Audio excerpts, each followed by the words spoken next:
No princípio era o Verbo, e o Verbo estava com Deus, e o Verbo era Deus. Ele estava no princípio com Deus.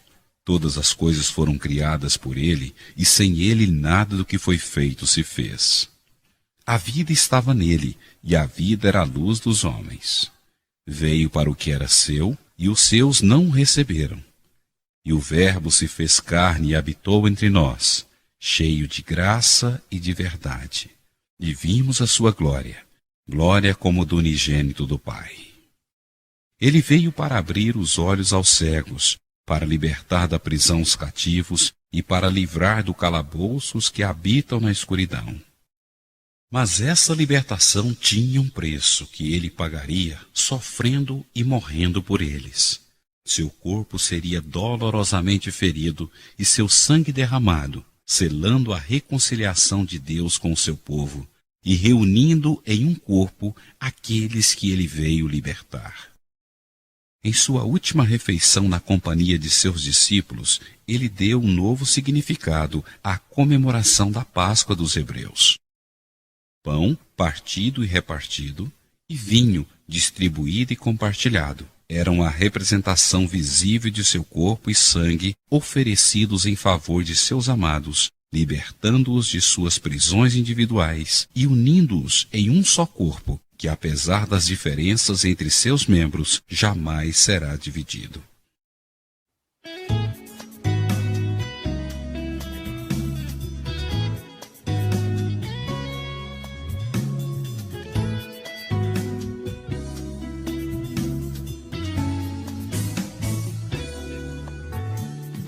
Este é meu corpo partido por vocês, partilhado por vocês. Vocês, meu corpo partido e juntado para o compartir, em memória de mim, perfeitos em unidade, mas não na uniformidade.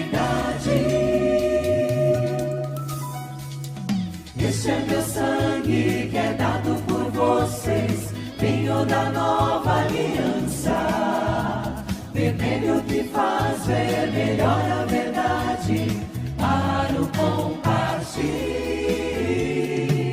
verdade que habita cada corpo como cores do arco-íris, filhos da luz, suas cores diferentes são uma em mim, um prisma ao amor.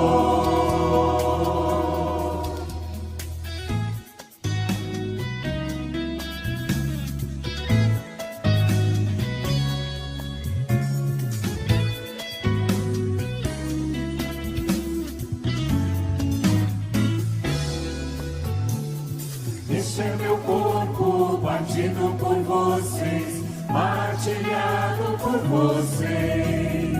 Vocês, meu corpo partido e juntado para o compartir,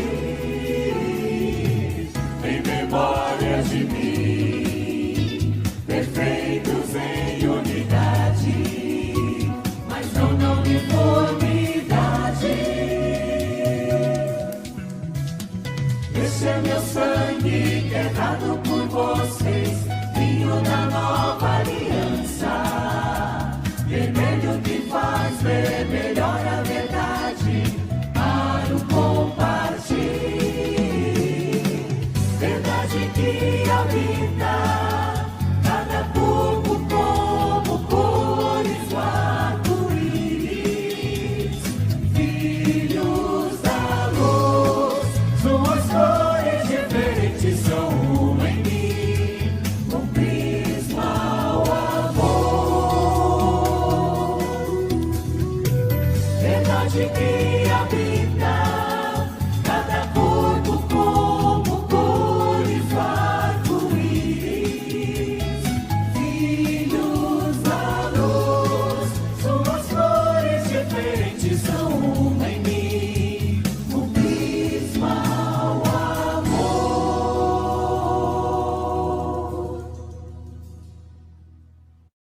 E foi esse amor que o fez tomar as nossas enfermidades e culpas. Por esse amor ele aceitou ser esmagado. Com esse amor sua vida foi uma oferta ao Pai pela nossa culpa. Venha comigo, vamos olhar de perto. O caminho da cruz diz respeito a mim e a você, pois foi por causa de nós que ele escolheu trilhá-lo. Desde o primeiro jardim, no Éden, esta é a nossa história, como raça humana e como indivíduos. Eu estava lá. Você também estava lá.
No mesmo jardim em que ele se entregou totalmente à vontade do Pai, foi entregue traiçoeiramente por um de seus discípulos aos guardas enviados pelos sacerdotes e abandonado pelo grupo de amigos mais íntimos.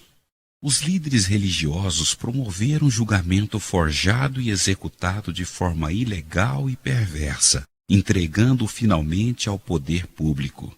Ninguém quis assumir abertamente a responsabilidade pela sentença. E o governador Pilatos fez um conveniente uso político de um expediente cultural para depois lavar as mãos. Jesus foi trocado por um condenado para morrer no lugar dele, ilustrando desta forma o que aconteceria com cada um que é alcançado pelo efeito e eficácia de seu sacrifício. Representados por Barrabás, eu e você estávamos lá. Então, ele tomou a cruz sobre as costas e iniciou o trecho final, o mais terrível e sofrido, de sua jornada de dores. Somos chamados a seguir a Jesus por esse caminho nada fácil, o caminho da cruz.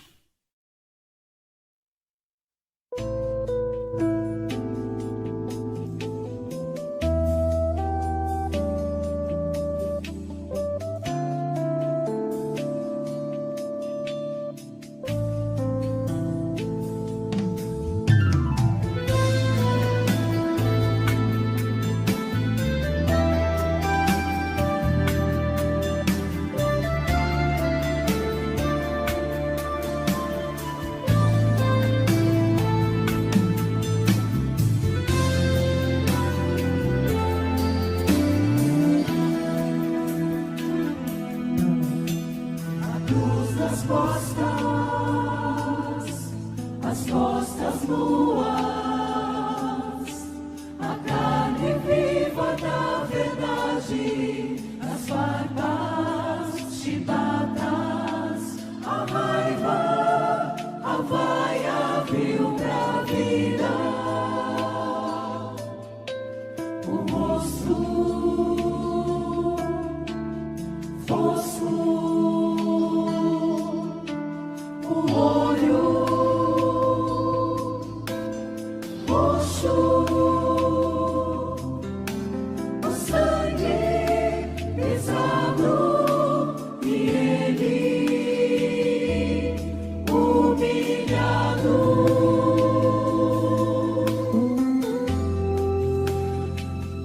Esse é o caminho.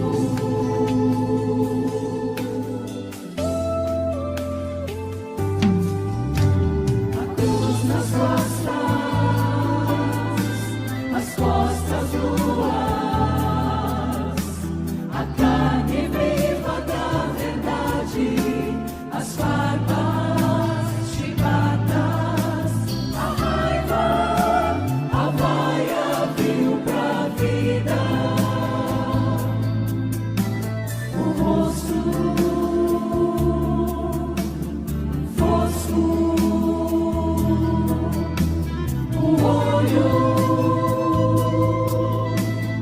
roxo,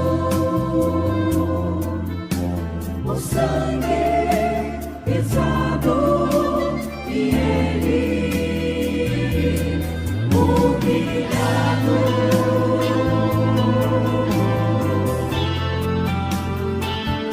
Esse é o caminho.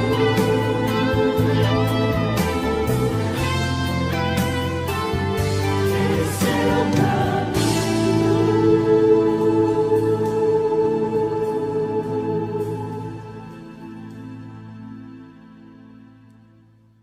Tendo passado a noite sem dormir, sendo maltratado e torturado, carregar a cruz era uma tarefa pesada para qualquer ser humano. Jesus simplesmente não tinha mais forças. Por isso, obrigaram um homem, escolhido ao acaso, a carregar a cruz após Jesus. Até aquele momento, Simão era apenas um rosto na multidão, um transeunte qualquer, sem nenhuma relação com aquele condenado. No instante seguinte, não era mais apenas um mero espectador, mas havia sido trazido para o centro do palco e se viu vivendo no meio do drama. Simão certamente deve ter se assustado naquela manhã, mas há fortes indícios no Novo Testamento de que sua vida e a de sua família foram santamente transtornadas e totalmente transformadas como consequência do seu encontro aparentemente casual com o Cristo e sua cruz. Simão viu a luz de perto e a sua vida nunca mais foi a mesma. Hoje a oportunidade se repete. Você e eu somos desafiados a carregar a cruz ao lado de Cristo. Não tenho nada com isso. É o que você dirá?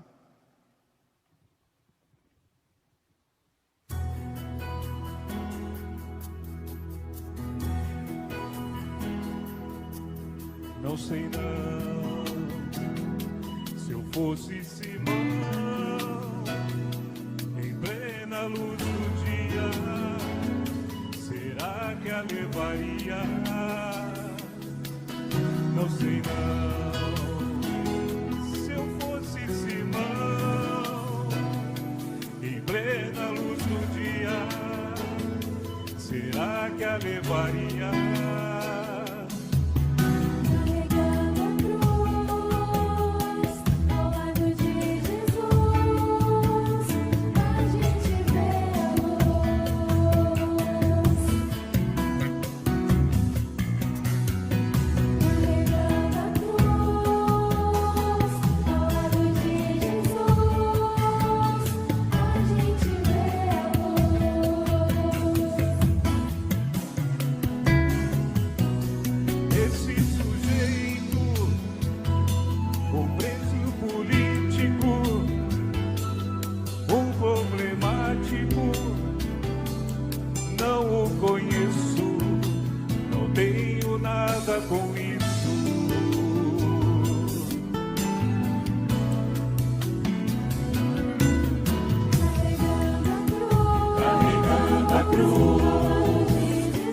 Ao lado de Jesus, gente vê a luz.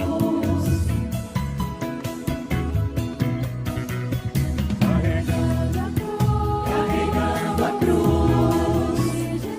Ao lado de Jesus, gente vê a luz.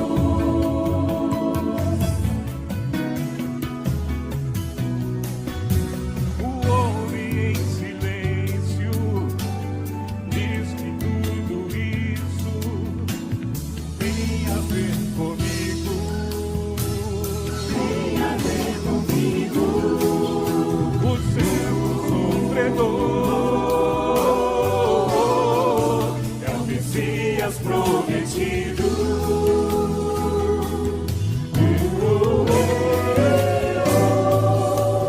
Carregando a cruz, ao lado de Jesus, a gente vê a luz.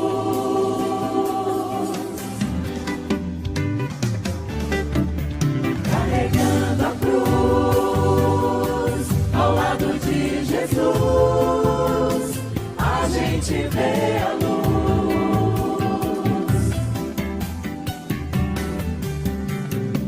Carregando a cruz, ao lado de Jesus, a gente vê a luz.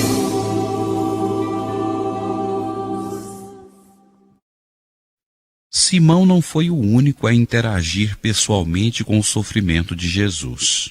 O evangelista Lucas diz que, em meio à multidão, um grupo se destacava, acompanhando com tristeza e choro o mestre em seu sofrimento. As amigas de Maria e outras mulheres de Jerusalém se solidarizaram com ela, talvez imaginando: e se fosse meu filho? Foi o próprio Jesus, reunindo forças para lhes dirigir a palavra, quem as exortou a redirecionar seu lamento.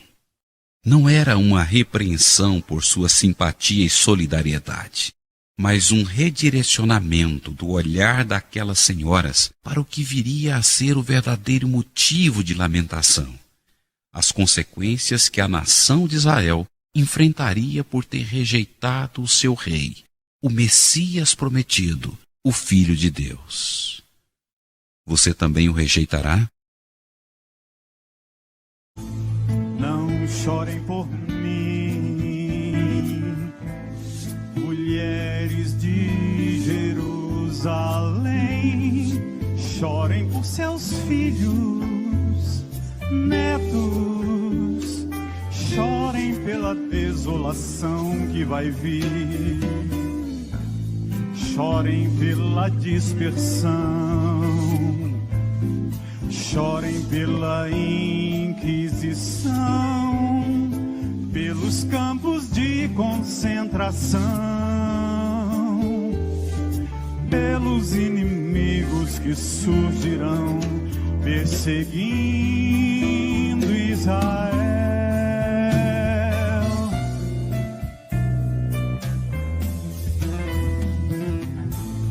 Não chorem por mim,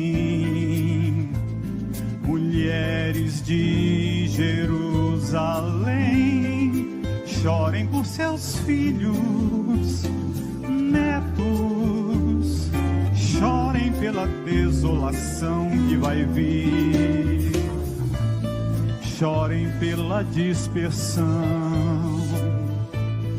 Chorem pela Inquisição, pelos campos de concentração, pelos inimigos que surgirão perseguindo Israel.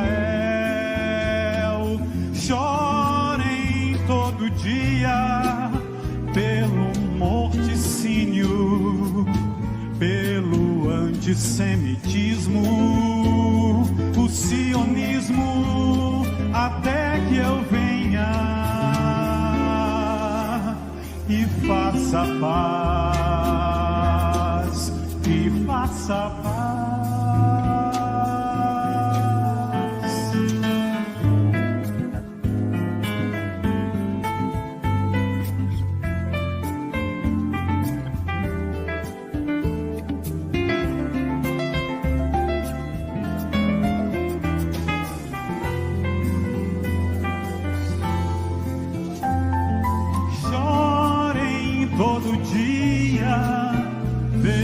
morticínio, pelo antissemitismo, o sionismo, até que eu venha e faça paz, e faça paz.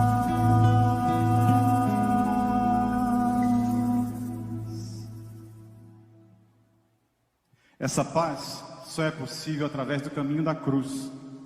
O caminho da cruz é feito de dor. A dor física do espancamento e do chicoteamento, a dor moral do desprezo e da rejeição, da humilhação pública e das falsas acusações, a dor espiritual do pecado da humanidade. Esse caminho que Jesus trilhou fez de todos nós filhos do coração de Deus. Fomos adotados na família divina, tornados irmãos em Cristo, sendo a partir de então responsáveis uns pelos outros. Jesus ilustra isso ao estabelecer um novo tipo de relacionamento entre sua própria mãe Maria e seu discípulo mais jovem, João.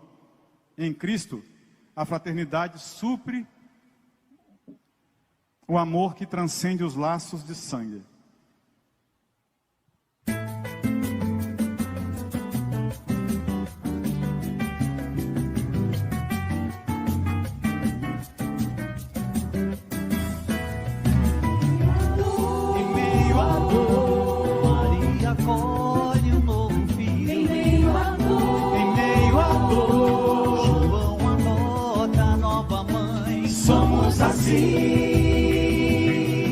Aceitos e adotivos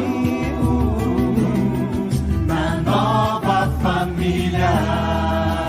Em meio à dor, Maria acolhe o novo filho. Em meio à dor,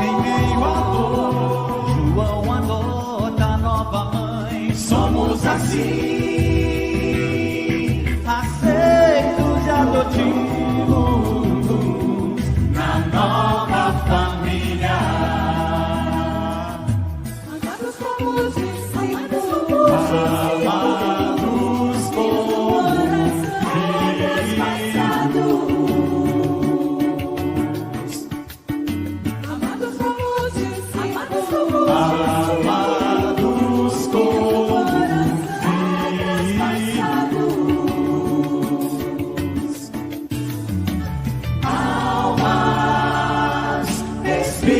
Espíritos e corpos transformados, almas, espíritos e corpos transformados.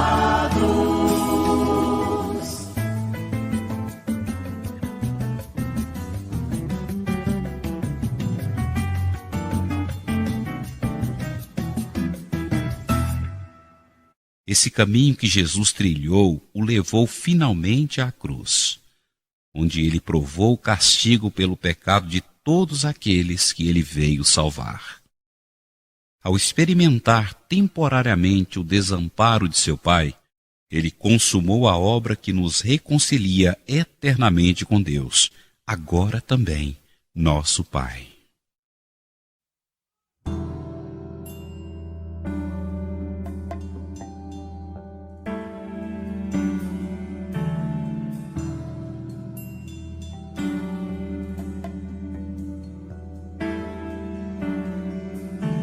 O sol nos olhos oculta tua face, a nuvem escura encobre tua vontade. Hoje, agora, não estás comigo, não ouves meu clamor, estou sozinho. Nada faz sentido.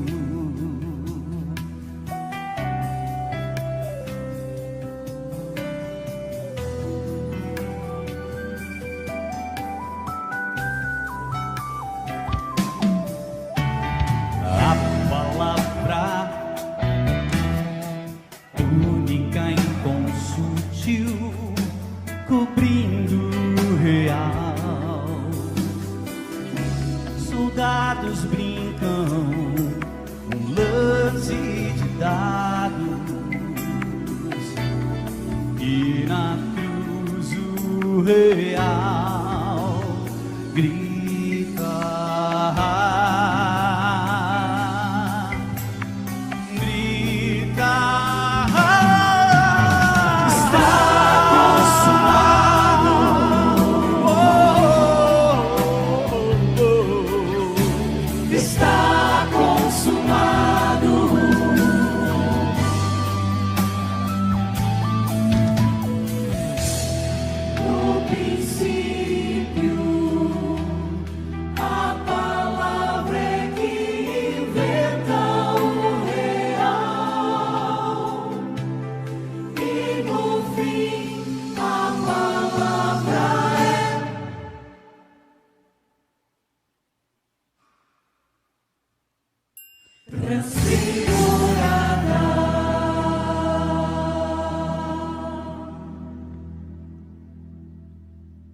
Transfigurado pelo sofrimento, Jesus mergulhou na escuridão da morte.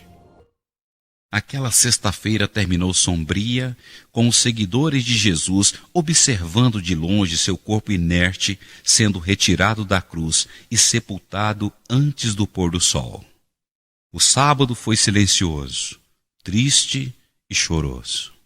Mas os domingos nunca mais seriam os mesmos. Nenhum ser humano presenciou o que aconteceu dentro daquele sepulcro pouco antes do alvorecer do primeiro dia da semana.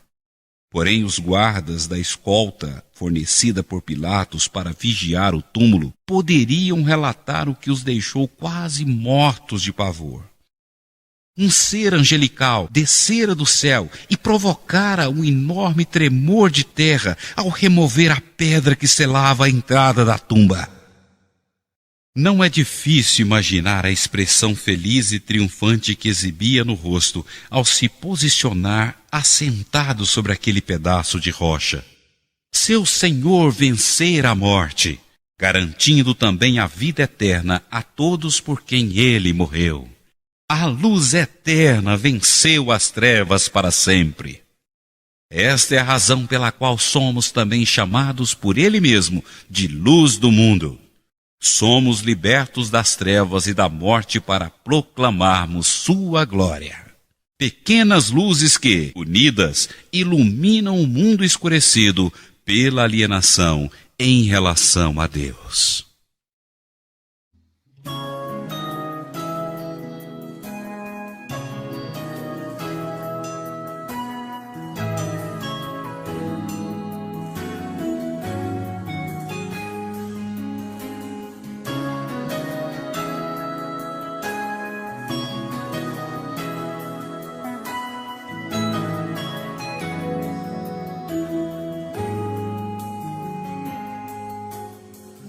Escuridão, milhares de reflexos sobre seu corpo, feito constelação, um brilho, um calor, outra mesma dimensão, borboleta fora do casulo, e dali vem a realidade. Verdadeira beleza da vida em liberdade, um brilho, um calor, outra mesma dimensão, o Cristo Senhor, nossa ressurreição. Não há motivo pra saudade, Ele está vivo. Venceu a morte e toda a maldade. Este é o segredo de se viver em comunidade. Novas criaturas iluminando a cidade. Um brilho, um calor surge em meio à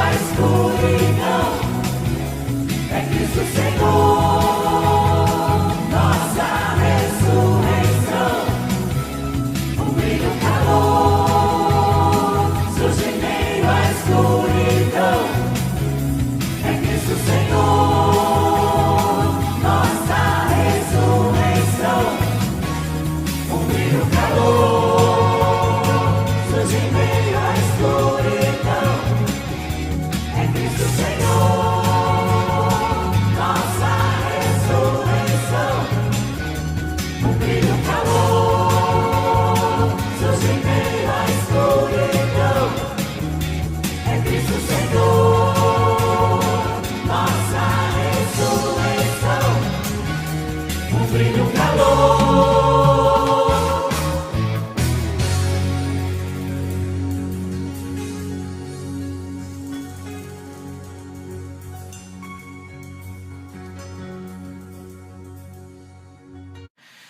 Queridos, glórias a Deus e que o Senhor seja exaltado por tão belas músicas e por terminarmos com essa mensagem tão bonita.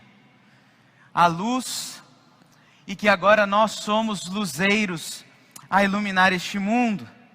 Que bela mensagem, que transformação que todos nós passamos.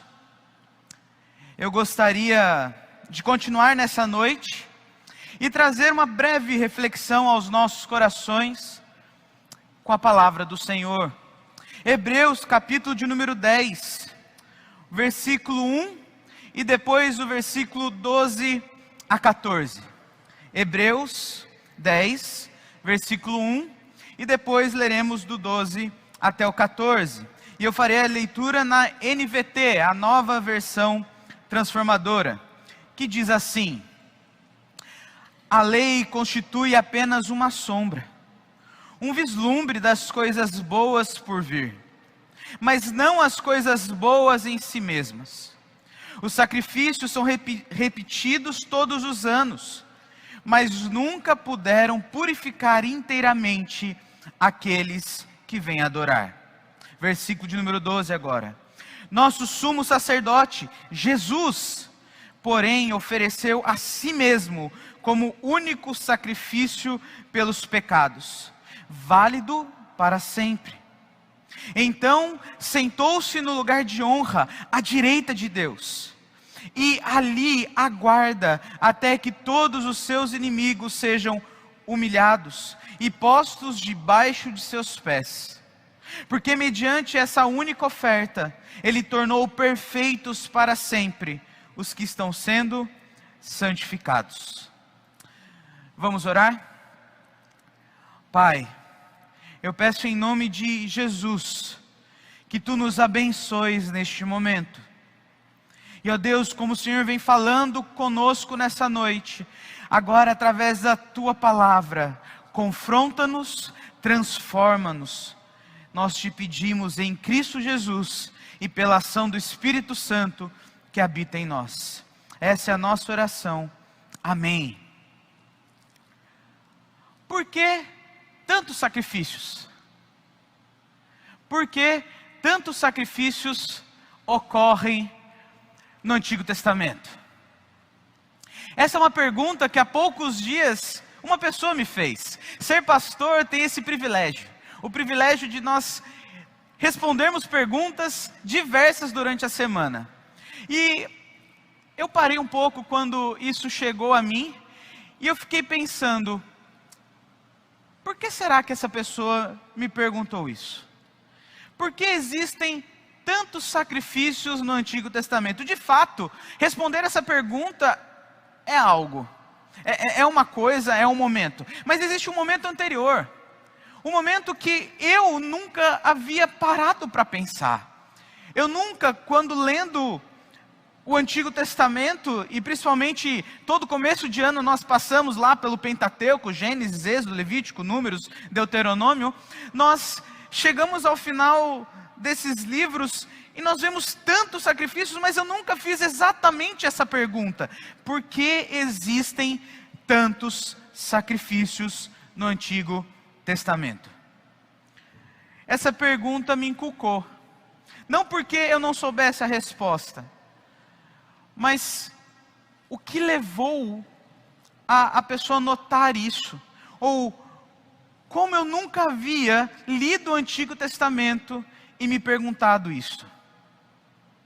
De fato, responder essa pergunta, ela demanda de nós muito mais tempo do que eu teria nessa noite.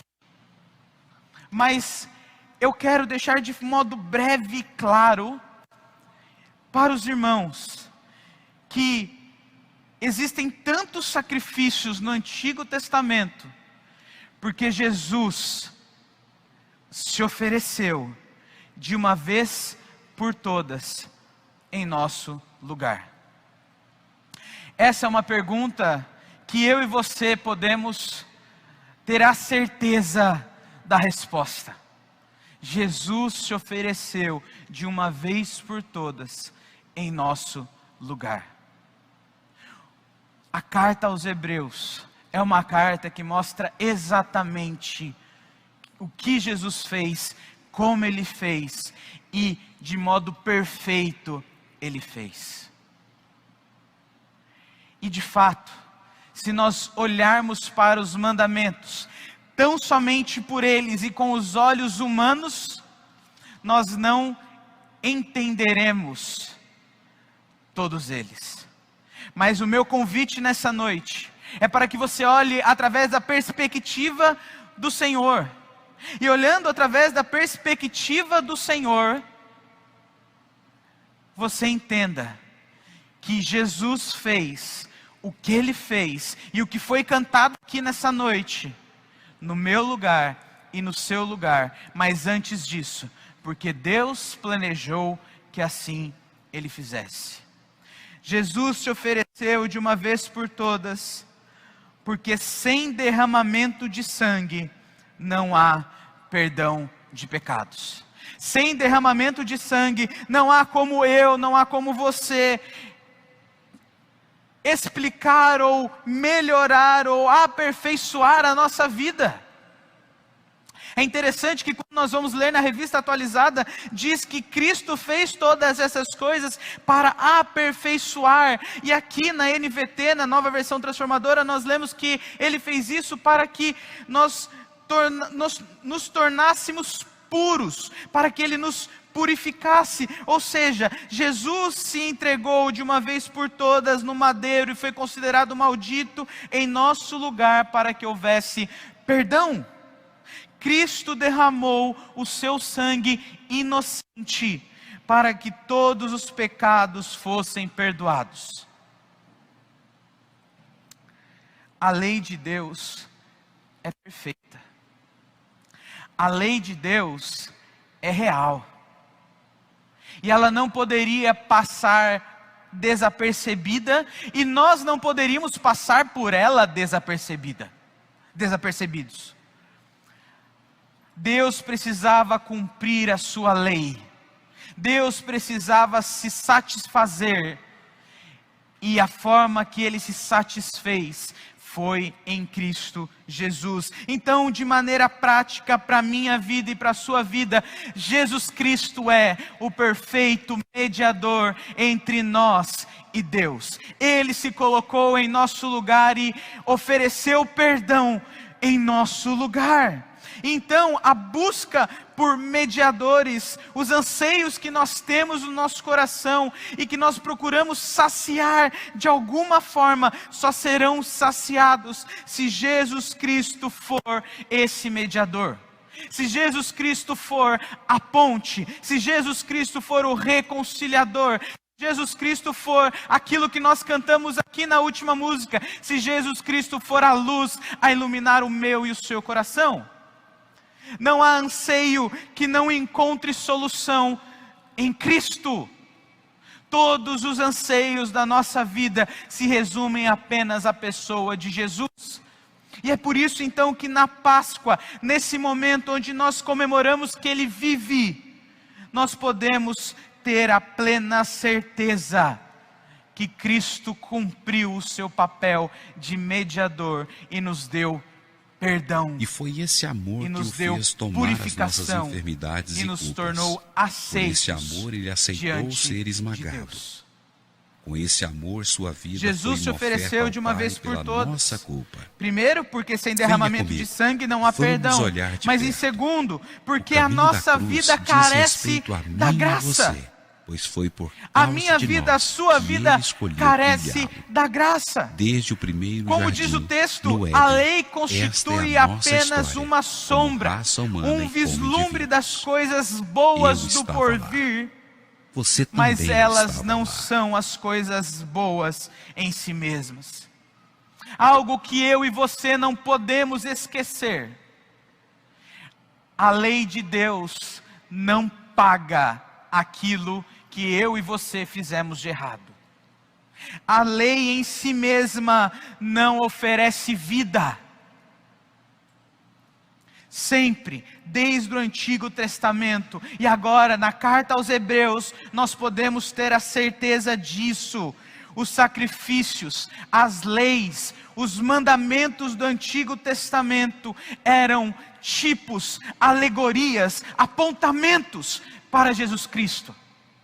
Porque afinal de contas, essa lei, como diz Paulo aos Gálatas, serviu como um instrutor que pega na nossa mão e nos leva até Jesus Cristo e nos mostra que Cristo é a própria vida e é a graça de Deus que se revelou a nós. Ou como diz Paulo a Tito, a graça se manifestou a mim, a você e àqueles que creem no Filho de Deus.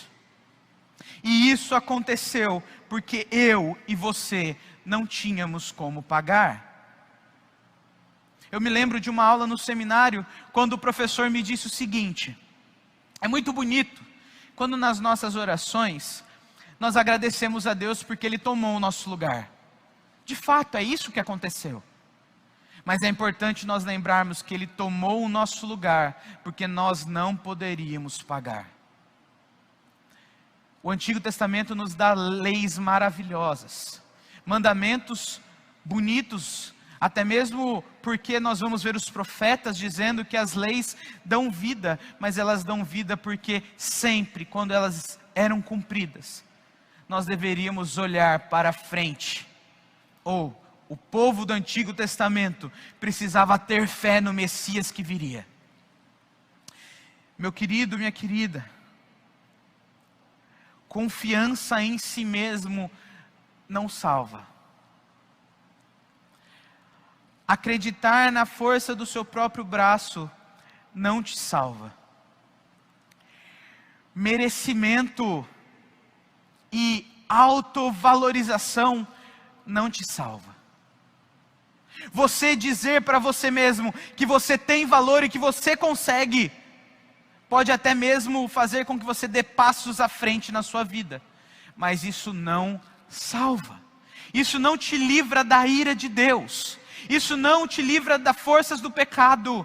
Isso não faz de você nova criatura. O que te faz nova criatura é tão somente Jesus Cristo, o qual a lei nos apontou e o qual nós temos vida nele hoje.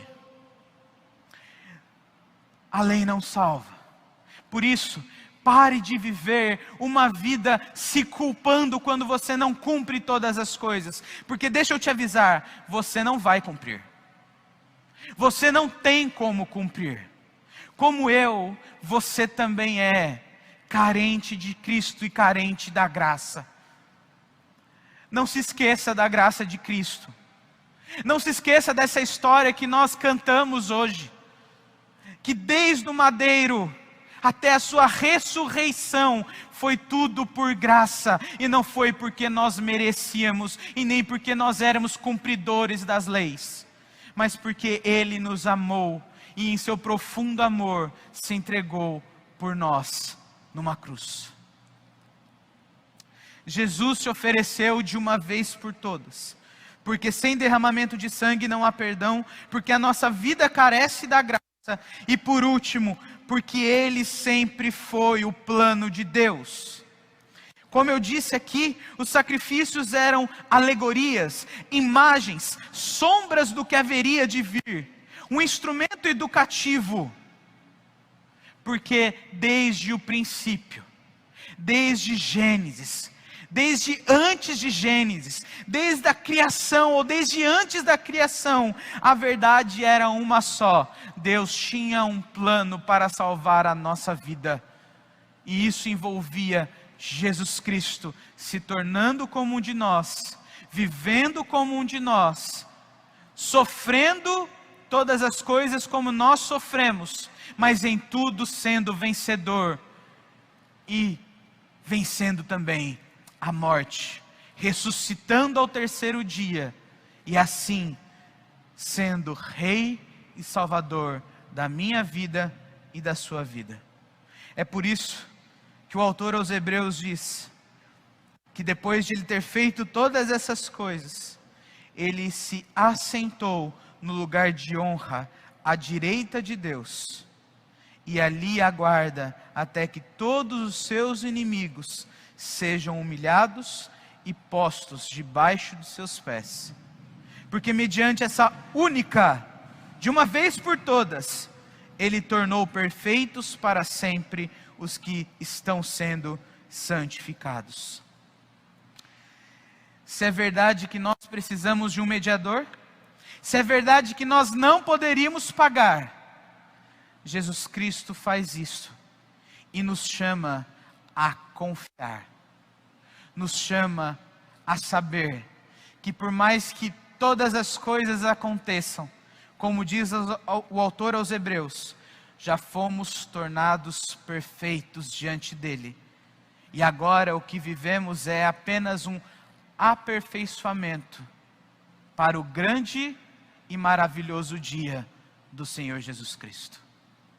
Querido, querida, não deixe que os medos dos nossos dias, não deixe que os seus medos, não deixe que os seus temores, que a culpa, que o amedrontamento, que qualquer outra coisa tire o seu olhar da confiança em Cristo Jesus.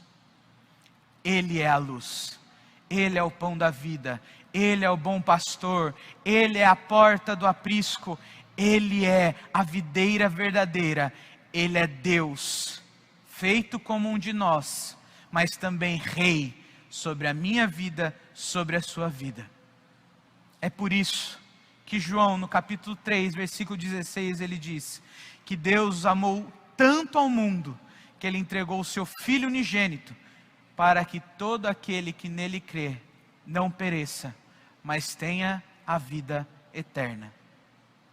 Crês isto? Crês nisto?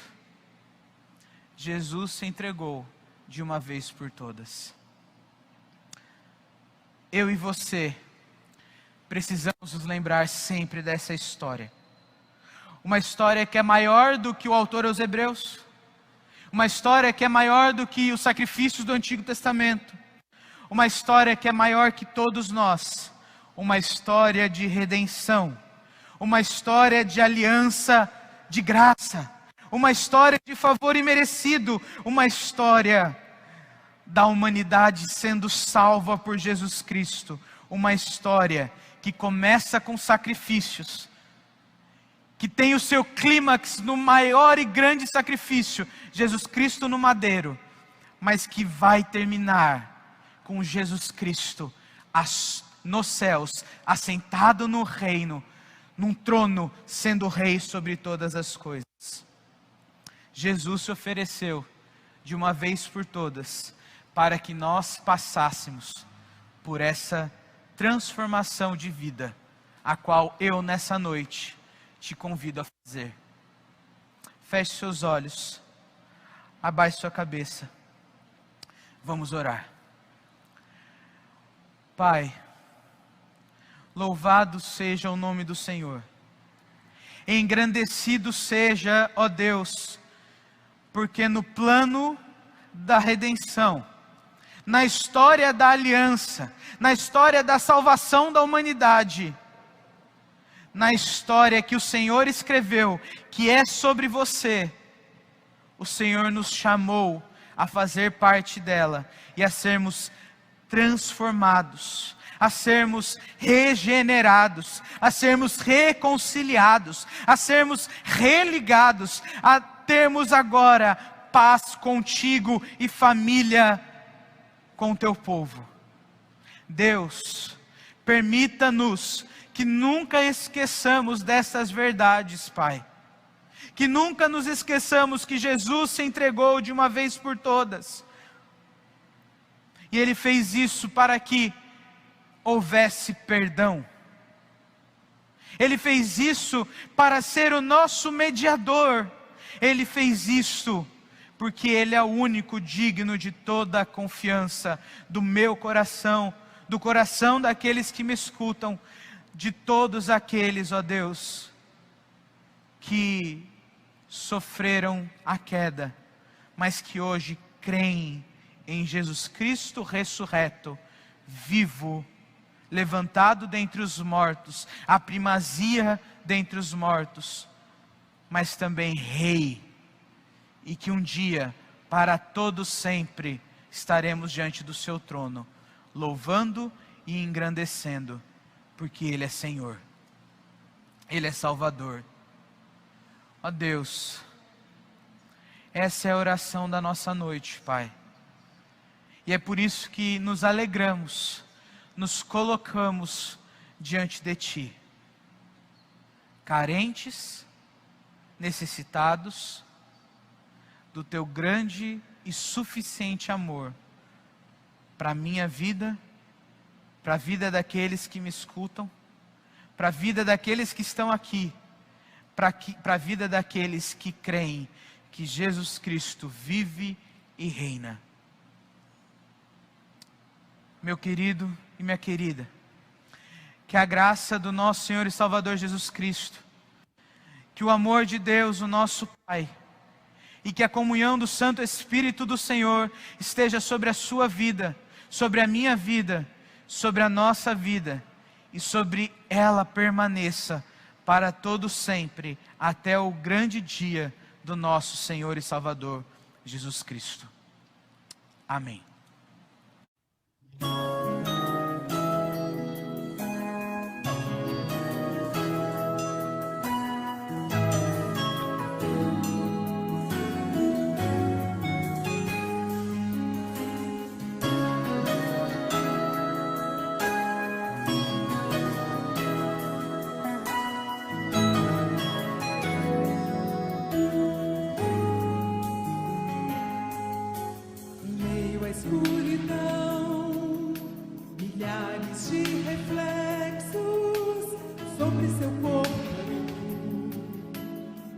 Constelação, um brilho, um calor, outra mesma dimensão,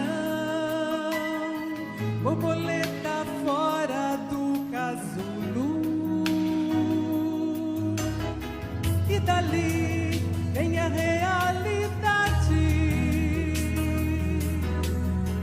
em verdadeira beleza da vida em liberdade.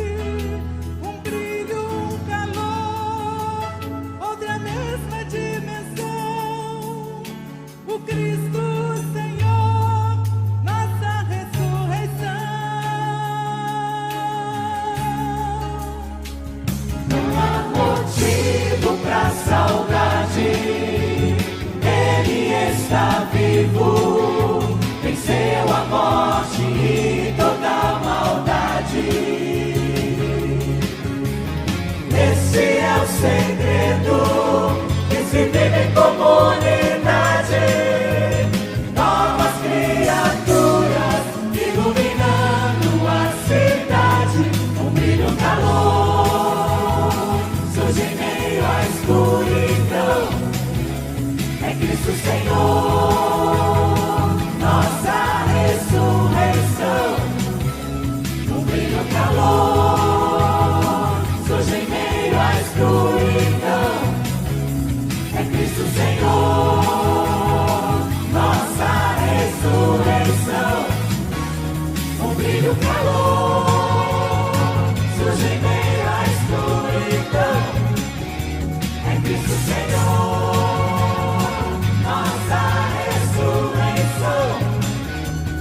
brilha um calor, surge em meio à escuridão.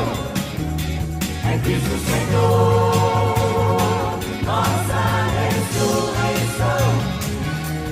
Brilha um calor. Glória a Deus. Ele está vivo.